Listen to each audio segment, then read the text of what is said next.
안녕하십니까. 6월 22일 오후 김경국 TV 시작하겠습니다. 김민석이 갈수록 잼가경입니다. 상상조차 할 수 없는 엄청난 의혹들에도 불구하고 건재를 과시하고 있습니다. 일부 의혹의 경우 의혹이 아니라 벌써 위법으로 굳어지고 있는데도 불구하고 김민석은 오히려 총리 행세를 하고 다니고 있습니다.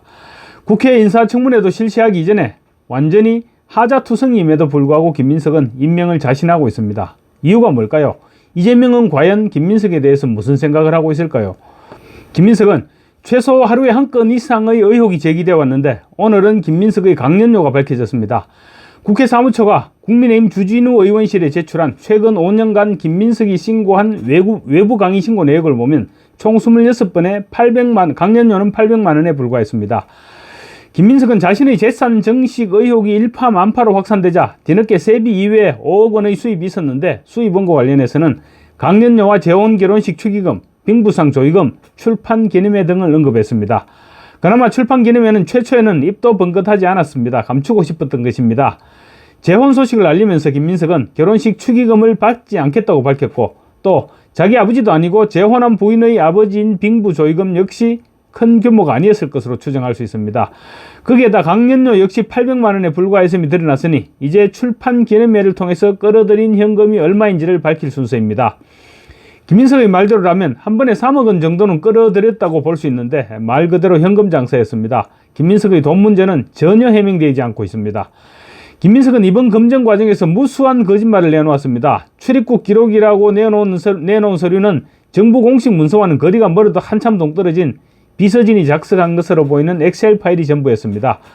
우선 청와대의 석사 논문도 이상했습니다. 탈북자를 주제로 한 논문이었는데 탈북자가 아니라 북한에서 도망간 사람이라는 뜻의 도북자라는 이상한 표현을 사용했습니다. 그리고 또 배반하고 도망간 사람이라는 뜻의 반도자라는 표현도 등장합니다. 도북자라는 말은 중국에서조차 사용하지 않는 말인데 김민석의 논문에 등장했던 것입니다. 북한의 입장에서 그러니까 철저하게 내재적 관점에서 탈북자를 들여봤던 것이 아닐까 싶습니다. 본인이 주장하는 출입국 기록 자료를 인정한다고 치더라도 악의가 맞지 않습니다. 김민석은 청와대 법학 석사 과정 기간 서울 북경을 왕복하면서 공부를 했다고 밝혔는데 정작 그 기간 동안 중국을 출입했던 기록은 11차례에 불과했습니다. 그런데 김민석의 중국 출입 기록 전체를 보면 2005년부터 2011년까지 모두 39번 중국을 왕래했는데 무려 306일간 중국에 체류했습니다. 중국 사람인지 한국 사람인지 모를 지경입니다. 또 석사학위 취득 직전인 2010년 6월 13일 출국할 때 이용했다는 중국 남방항공 CZ126편은 한중간을 오가는 국제선이 아닌 중국 국내선 비행기인 것으로 확인됐습니다. 또 아울러 2009년 8월 16일 이용했다고 밝힌 중국 남방항공 CZ314편은 청와대 본교가 있는 베이징이 아닌 상하이로 출국하는 항공편으로 확인됐습니다. 그야말로 허점투성이입니다. 그럼에도 불구하고 이재명은 김민석 임명을 아마도 강행할 것입니다. 임명을 철회하려면 벌써 10번도 더 철회했어야 할 내용들이 낱낱이 드러났음에도 이재명은 아직도 김민석의 본인의 해명을 지켜보겠다는 말만 반복하고 있습니다. 김민석에게 지금까지 제기된 10가지도 넘는 의혹들 가운데 단 한 가지만으로도 총리 후보직에서 사퇴시킬 만한 그런 내용입니다. 그럼에도 불구하고 이재명은 본인이 해명될 것이라고 하더라는 말로 민주당 의원들을 향해서 철통방어, 무조건 통과를 지시했습니다. 그러자 김민석은 아예 총리 행세를 하고 다닙니다. 정부 부처 업무 보고를 받는 것은 물론이고 민방위복을 입고 재난상황실을 방문하는가 하면 일본 총리 보좌관을 만나는 등 외교 행보까지 행동 반경을 넓히고 있습니다. 아예 알박기를 해버리고 있는 것입니다. 민주당은 한술 더 떠서 김민석 청문회의 정인 채택을 무산시킴으로써 맹탕 청문회로 만들어버렸습니다. 정인 참고인 출석 요구서는 청문회 5일 전까지 발송해야 되는데 시한을 넘겨버렸기 때문에 정인이나 참고인을 이제 소환할 수 없게 됐습니다. 청문회는 국민의힘의 주장과 김민석의 근거 없는 반박이 계속 반복되는 맹탕 청문회가 불가피해졌습니다. 국민의힘은 오늘 이재명과 야당 지도부 오찬에서도 김민석에 대한 반대 입장을 분명히 했지만 이재명은 본인 해명을 지켜봐야 한다는 입장만 또 반복했습니다. 그러나 김민석은 4인간 채무, 자녀 유학, 과도한 소비 지출 등 핵심 의혹에 대한 구체적인 증빙서류 제출을 거부하면서 설명하겠다거나 자료가 없다는 식의 답변만 반복하고 있습니다. 그래서 본인 해명을 지켜보자는 이재명의 말은 성의가 없다는 비난을 자초하고 있습니다. 국회 인사청문특별위원회 소속 국민의힘 주진우 의원은 김민석 측으로부터 제출받은 총 96건의 자료 중에 38건 39.6%입니다. 38건에 대해서 제출 곤란 또는 명시적 거부를 했고 14건 14.6%입니다. 14건은 추후 제출 또는 확인 중이라며 유보적 답변을 내놨다고 밝혔습니다. 여기에 또 전 배우자 책임, 소개받았다 이런 식으로 책임을 전가하거나 모호한 해명도 10건이나 달해서 전체의 절반 이상인 54%가 실질적인 해명이 아닌 회피성 응답으로 분류된다고 지적을 했습니다.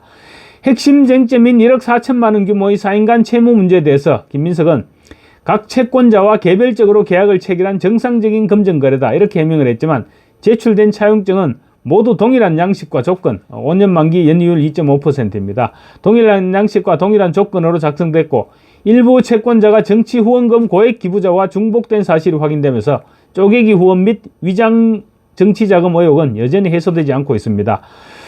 자녀 관련 의혹도 마찬가지입니다. 후보자의 장남이 홍콩대 인턴십 경력으로 대학 입시에 활용됐다는 의혹에 대해서 관련 자료는 인사청문회법 및 개인정보보호법상 제출이 어렵다는 답변이었습니다. 그리고 고등학교 출석 상태나 인턴 수료 시기, 공동 논문 관련 자료 등은 전혀 공개되지 않았습니다. 장남이 고등학생 시절 보유한 예금 6천만 원의 자금 출처, 그리고 정려세 납부 여부 역시 전 배우자가 양육을 맡았다는 응답 외에는 해명이 없는 상태입니다. 주진우 의원은 김민석이 반복적으로 사용하는 인사청문회에서 설명하겠다, 전 배우자가 부담했다, 자료가 없다 이런 표현들은 청문회를 위한 적극적 해명이 아닌 회피와 지연의 도구로 활용하고 있다고 꼬집었습니다. 어쨌거나 이재명은 김민석을 절대로 포기하지 않을 것입니다. 김민석이 이재명을 밀어붙이는 것은 뚜렷한 목표가 있기 때문입니다. 김민석은 그야말로 하자투성이입니다. 당장 중국 문화원 증거 사건만 해도 그렇습니다. 미국과 동맹관계를 맺고 있는 상황에서 확실한 반미 친북 인사를 국무총리로 임명한 것은 명백히 선을 넘겠다는 선언입니다. 한번 선을 넘어버리면 그 다음 선을 넘는 것은 크게 힘들지 않다는 점을 분명히 계산했을 것입니다. 사실 김민석은 죽었다 깨어나도 국무총리감이 못 되는 사람입니다. 그런데 이재명은 끝까지 가겠다고 합니다. 왜 이겠습니까? 첫 총리 인사가 뒤집어진다는 그런 차원은 아닙니다. 아마도 의도적일 것입니다. 반미 친북 성향의 정치자금법을 위반한 전과를 합치면 총 전과 4범입니다. 대통령과 총리를 합치면 전과 8범이 된다는 생각을 이재명이 하지 않았을 리가 없습니다. 뿐만 아닙니다. 이번 검증 과정에서 또 다른 정치자금법 위반으로 의심되는 사례가 드러나 있고, 그리고 학력 부분이나 출판 기념회를 가장한 과도한 금품 수수, 또 아들의 아빠 찬스 의혹, 비정상적인 금전 거래 등 온갖 비리를 망라하고 있는 사실상 비리 백화점입니다. 심지어 새천년 NHK 룸살롱 이야기는 이번 검증 과정에서 아예 명함도 못 내밀고 있을 정도입니다. 또 김민석의 재산 축소 의혹과 관련해서는 검찰이 이미 수사에 착수하기도 했습니다. 김민석은 헌법 84조에 해당되지 않습니다. 그래서 총리가 된다고 하더라도 수사는 진행돼야 합니다. 한마디로 김민석은 비리 의혹 종합 백화점입니다. 심지어 친형인 김민웅 촛불행동상임 대표도 지독한 반미주의자의 친북주의자입니다. 그럼에도 불구하고 이재명이 밀어붙이는 것은 내가 마음먹으면 못할 것이 없다는 점을 전 국민에게 각인시키기 위한 것으로 볼 수 있습니다. 이 부분이 핵심 포인트입니다.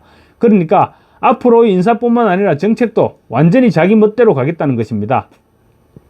사람들이 김민석이 국무총리를 하는데 땡땡땡이 장관을 못할 이유가 뭐가 있느냐, 이렇게 자포자기하도록 만드는 것입니다. 국민들의 감정을 마비시켜버리는 것입니다. 이재명의 인사나 정책에 반대하는 사람은 거꾸로 몰아붙이고 무시해버릴 것입니다. 첫 시작이 어렵지 관문을 넘어버리면 국민들로부터 인정을 받았다고 밀어붙일 것입니다. 김민석의 임명은 이재명의 독재로 가는 문을 활짝 열어젖히는 관문이 될 것입니다. 김민석을 임명하고 나면 그때부터 이재명에게 불가능이란 것은 없어지는 것입니다. 그야말로 무소불위의 총독시대가 열리는 것입니다. 김민석은 이재명에게 그런 무소불위의 시대를 열어젖히기 위한 수단이 될 것입니다. 대한민국의 현실이 자꾸만 암담해지고 있습니다. 그런 가운데 김민석 임명 강행 기류에 대한 민심의 경고도 터져나오고 있습니다. 전날 부산에 이어서 어제 대구 중심가인 동성로에서는 가짜정부 이재명 퇴진을 외치는 집회가 시작됐습니다. 이재명 정부가 시작된 지 불과 20일도 지나지 않아서 이재명과 김민석 총리 후보 퇴진 요구가 터져나오기 시작한 것입니다. 김민석에 대한 각종 논란이 확산되면서 여론조사에서도 총리 후보자를 사퇴시켜야 한다는 여론이 반대 여론보다 높게 나오고 있습니다. 펜앤마이크가 여론조사 전문기관인 여론조사 공정에 의뢰해서 지난 19일, 20일 이틀간 실시한 여론조사에서 김민석의 사퇴에 동의한다는 응답은 48.8%, 동의하지 않는다는 응답이 46.5%, 잘 모르겠다가 4.7%로 나타났습니다. 사퇴 요구가 48.8%나 나오는 것은 이번 인사가 실패했다는 사실을 보여주는 수치입니다. 물론 이재명이 이 같은 민심을 수용하지는 않을 것이지만 국민 불만은 계속 누적돼 갈 것입니다. 이재명이 김민석 국무총리를 밀어붙이겠다는 것은 단순한 고집이 아니라 독재의 시작입니다. 그 독재의 문이 활짝 열리기 전에 국민이 막아야 합니다. 감사합니다.